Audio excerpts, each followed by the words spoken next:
Praise lord. దేవాతి దేవునికి వందనాలు. ప్రభు నామమున మీ అందరికీ నా ప్రత్యేకమైన వందనాలు, శుభాలు తెలియజేస్తున్నాను. మీరు ప్రార్థించిన తర్వాత ఈరోజు మీ ప్రార్థన అవసరం నాకు తెలియచేయండి.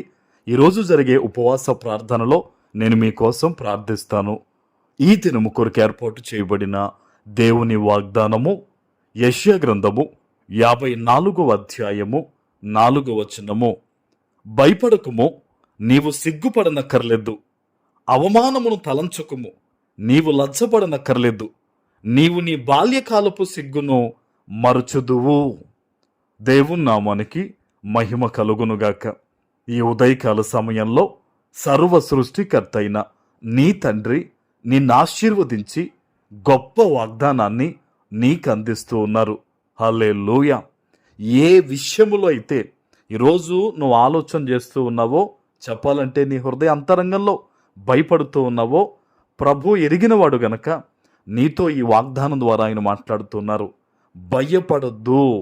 ఎట్టి పరిస్థితుల్లో కూడా ఏ శోధన, ఏ ఇబ్బంది, ఏ సమస్య నీతో ఉన్నా, ఈరోజు నీ పరిస్థితుల్లో ఉన్నా సరే నువ్వు భయపడొద్దు.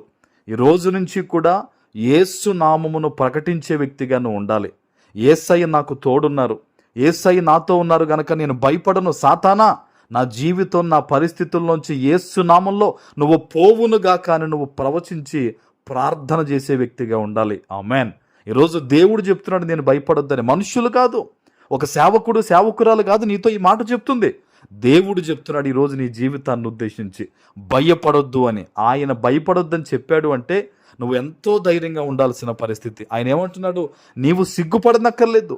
నువ్వు అనుకుంటున్నావేమో నేను ఫైనాన్షియల్గా చిదిగిపోయాను, చాలా రకాల ఇబ్బందుల్లో పడిపోయాను, ఎన్నో అవమానాల మధ్య నేను ఉన్నాను నువ్వు అనుకుంటున్నావు కదా. వాటన్నిటి నుంచి కూడా దేవుడు నిన్ను విడిపించబోతూ ఉన్నారు. ఆమేన్.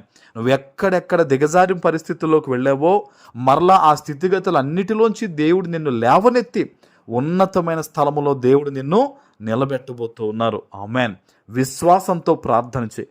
జరిగిన అవమానాన్ని బట్టో, కోల్పోయిన దాన్ని బట్టి నువ్వు అలా దిగులు పడుతూ కూర్చోవద్దు.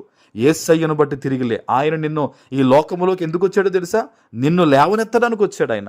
నువ్వు పడిపోయిన స్థితిగతుల్లోంచి నిన్ను, నీ సమస్తాన్ని లేవనెత్తడానికి ఆయన వచ్చారు ఈరోజు.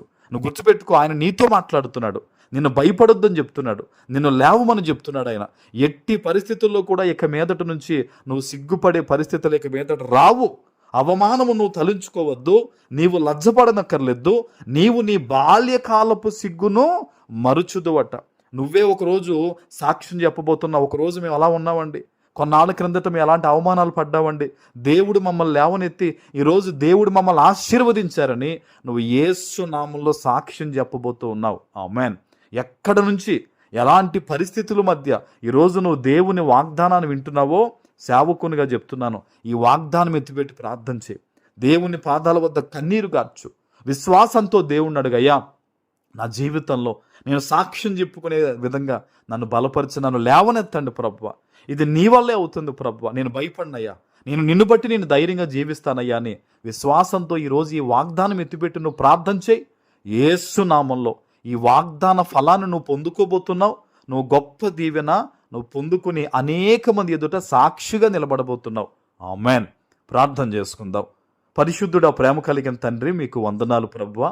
ఈ ఉదయకాల సమయంలో మీరు ఇచ్చిన ఈ గొప్ప వాగ్దానము బిడ్డలు ఎవరెవరు ఎక్కడి నుంచి ఎలాంటి పరిస్థితుల మధ్య ఈ వాగ్దానాన్ని విని విశ్వాసంతో ఈ ప్రార్థనలో ఏకీభవిస్తున్నారో వారందరి పట్ల నెరవేర్చమని యేసు నామమున ప్రార్థిస్తున్నాను తండ్రి. ఆమేన్.